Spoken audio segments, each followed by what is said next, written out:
Bangladeshi Prime Minister Sheikh Hasina has resigned after weeks of deadly anti-government protests, putting an end to more than 2 decades at the top of the country's politics.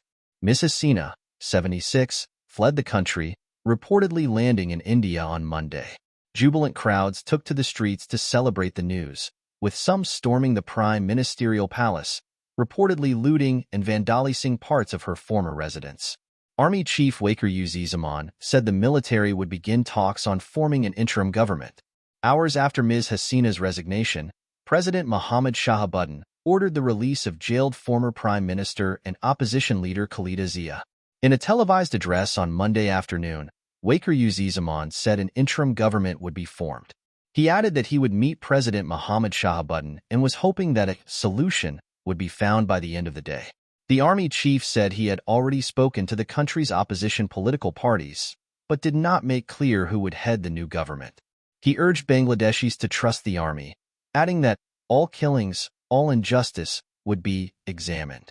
Protesters were seen carrying out furniture from the prime minister's residence. In Dhaka, police and other government buildings were attacked and set on fire. Protesters attempted to tear down a statue of independence leader Sheikh Mujibur Rahman, Ms. Hasina's father. Army and police units were deployed across the city. Mobile phone service was reportedly cut off for several hours before being restored. At least 20 people were reported killed on Monday. Ms. Hasina's departure leaves a vacuum in Bangladeshi politics, which has long been characterized by a rivalry between her Awami League and the Bangladesh Nationalist Party. The country has experienced several military coups, most recently in 2007. Debapriya Bhattacharya, a senior economist with the Center for Policy Dialogue in Dhaka, told the BBC that while the resignation had been met with euphoria in the streets, attacks on the Hindu minority had escalated, posing an immediate challenge to the new authorities. There is a feeling that India completely backed Sheikh Hasina's government. Protesters make no distinction between India and Hindu citizens of Bangladesh, which has already led to attacks on temples and people. Now there is a power vacuum. There is nobody to implement law and order. The new government will need to protect religious minorities. Ms. Hasina's allies said she would not return to the country's politics. The former prime minister has spent a total of 20 years in office, first coming to power in 1996. Her son, Sajib Wais Joy, told the BBC's NewsHour program, "She's in her late 70s. She is so disappointed that after all her hard work, for a minority to rise up against her, I think she's done. My family and I are done." Critics say Ms. Hasina's rule was characterized by forced disappearances, extrajudicial killings, and the crushing of opposition figures and government critics. But Mr. Wais, who also served as the advisor to the Prime Minister on technology, defended his mother's record. She has turned Bangladesh around in the last 15 years. When she took over power, it was considered a failing state. It was a poor country. Until today, it was considered one of the rising tigers of Asia.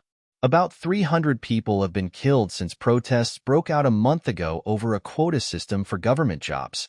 The demonstrations, met with harsh repression by government forces, developed into a broader anti-government movement.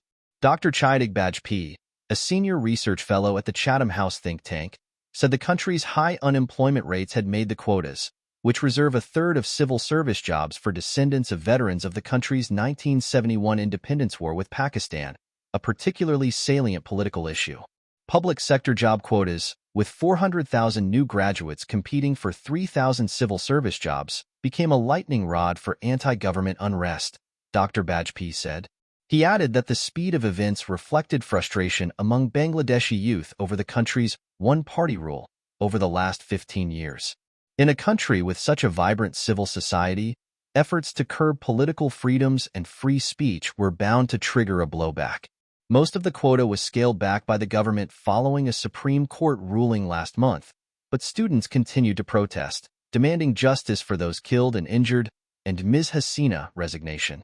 Mr. Bhattacharya said protesters now expected the new government to go through with their demands, including democratic reforms, better jobs, and improvements to the education system.